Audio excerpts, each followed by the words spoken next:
कहानी है रामपुर गांव की, जहां के मर्द महिलाओं को हमेशा नीचा दिखाने की कोशिश में रहते।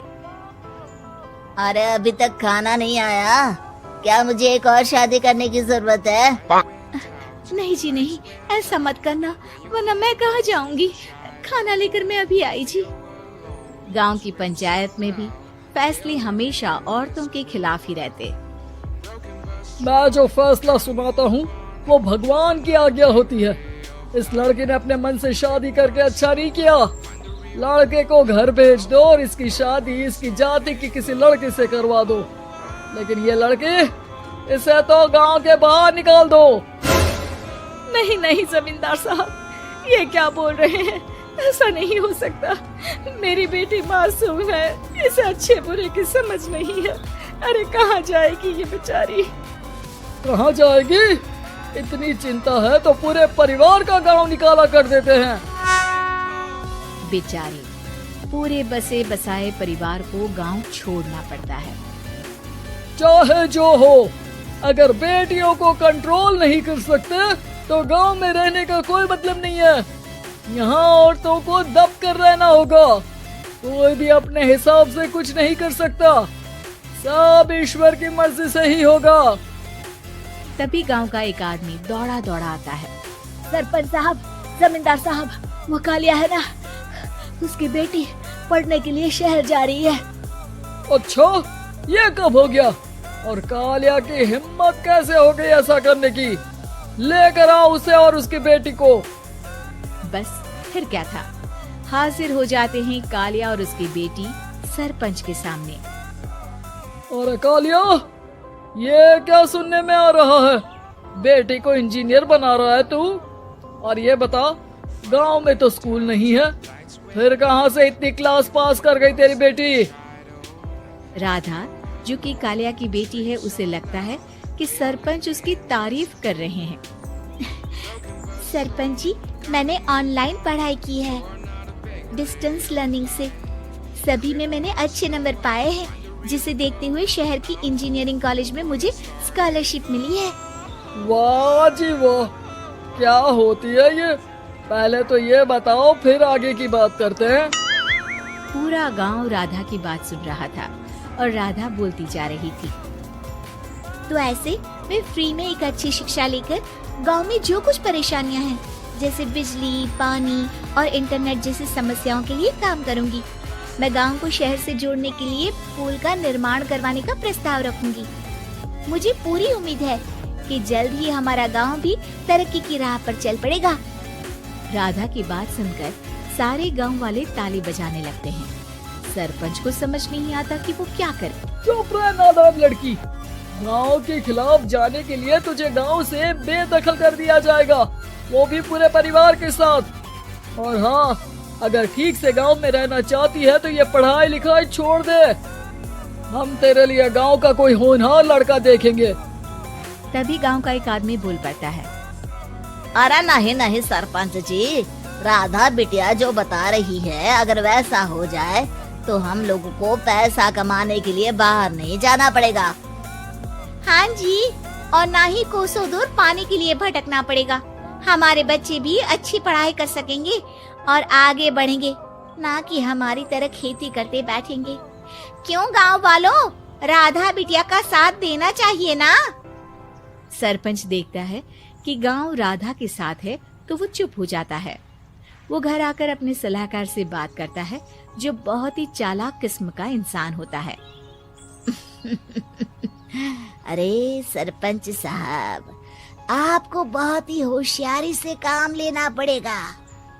एक बार गांव तरक्की कर गया, यहाँ के बालक पढ़ लिए तो कोई ना पूछेगा आपको।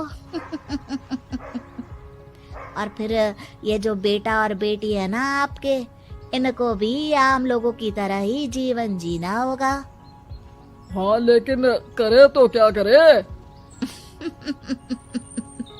वो ना आप मुझ पर छोड़ दीजिए, बस मैं जैसा बोलूं करते जाइए।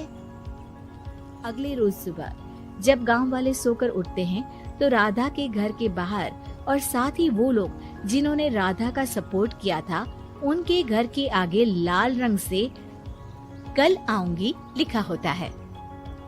कल आऊंगी, यह क्या होता है? अरे यह तो खून से लिखा है, लगता है कोई भूत प्रेत या चुड़ैल का साया है। चलो सरपंच जी के पास चलते हैं। सभी सरपंच के पास जाकर उसे सारी बात बताते हैं। और ये तो बड़ी मुश्किल की बात है। चलो, मैं एक बाबा को जानता हूँ, उन्हें बुला लेता हूँ। सरपंच बाबा को लेकर गांव के घर के बाहर जाता है। ओहो, तो ये वो चुड़ैल है जो उन लोगों को निशाना बनाते हैं जो गांव को बदलने का सपना देखते हैं। वो गांव को ऐसे ही संपन्न देखना चाहती है। वो नहीं चाहती कि कोई बाहरी यहाँ का कायाकल्प करे। क्या तुम लोगों में से किसी ने गांव को बदलने की सोच रखी है? तभी राधा की माँ रोते रोते आती है। मेरी राधा घर से गायब हो गई है। अरे कोई तो बचाओ, मेरी बच्ची कहाँ गई?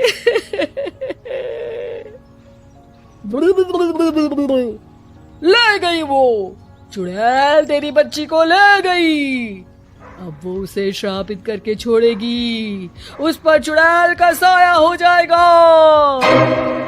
तभी बुरी सी हालत में राधा भी वहाँ आ जाती है। उसके बाल चुड़ैल की तरफ फैले होते हैं और कपड़ों में खून लगा होता है। सभी राधा को देखकर डर जाते हैं। माँ, पता नहीं मुझे कौन उठा कर ले गया था। अरे दूर हो जा चुड़ैल, अब हम लोग इस गांव में नहीं रुकेंगे। अरे कैसी बातें कर रहे हैं आप? कल तो आप मेरे भरोसे गांव का हुलिया बदलने, अपने बच्चों को पढ़ाने और तरक्की उन्नति की बात कर रहे थे, तो आज क्या हो गया आपको? ये फिर तुम लोगों को बहकाएगी। ये चुड़ैल गांव में आ चुकी है, ऐसे ही ये तुम्हारे घर के बच्चों को भी ले जाएगी। गांव वाले राधा को गांव से बाहर निकाल देते हैं। उसके माँ बाप रोते रहते हैं, लेकिन गांव वाले नहीं मानते। मैं भी अपनी बहन के साथ गांव के बाहर रहूंगा, लेकिन वो पढ़ाई नहीं छोड़ेगी। वहीं सरपंच के घर पर सलाहकार कहता है। देखा, सांप भी मर गया और लाठी भी नहीं टूटी। लेकिन अगले ही दिन सरपंच के घर के बाहर भी वही शब्द लिखे होते हैं। और फिर सरपंच की बीवी कहती है, हमारी बेटी को किसी ने अगवा कर लिया है। तभी राधा का भाई वहाँ आ जाता है। अरे गांव वालों, मैंने सरपंच जी की बेटी को देखा था। वो चुड़ैल उसे उठाकर ले जा रही थी। अरे क्या मजाक कर रहे हो? नहीं नहीं सरपंच जी, आप नहीं जानते। वो चुड़ैल अब आपकी बेटी में आ जाएगी, जैसे राधा के अंदर आ गई थी। तभी सरपंच की बेटी वैसी ही हालत में वहाँ आती है जैसे राधा आई थी। पापा, पता नहीं कैसे मैं गायब हो गई थी। चुड़ैल, इसके अंदर भी चुड़ैल का साया है, मारो इसे। अरे नहीं नहीं, इसे भी राधा के पास गांव के बाहर ही भेज दो। अरे चुप रहो, मेरी बेटी कहीं नहीं जाएगी और चुड़ैल वुड़ैल कुछ नहीं होता है। अरे कैसे बात कर रहे हो सरपंच जी? आप तो बोल रहे थे कि आपका फैसला भगवान का ज्ञान होता है, तो अपने पर बात आई तो अब आप ऐसे बोल रहे हैं। अरे ना ना ना, आपको अपनी बेटी को त्यागना ही होगा। अरे बुलाओ बाबा को।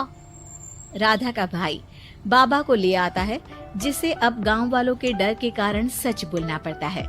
मैं कोई बाबा नहीं हूँ, मैं तो मोची था। ये सलाहकार महोदय ने मुझे कहा था एक्टिंग करने को। अब वो मुझे पैसे देने वाले हैं। अब मुझे माफ कर दो। गलती हो गई, मुझे माफ कर दो। तभी वहाँ राधा आ जाती है। देखा सरपंच जी, जब गांव के बच्चे साक्षर होंगे तो आप जैसे लोगों की चालाकी नहीं चलेगी।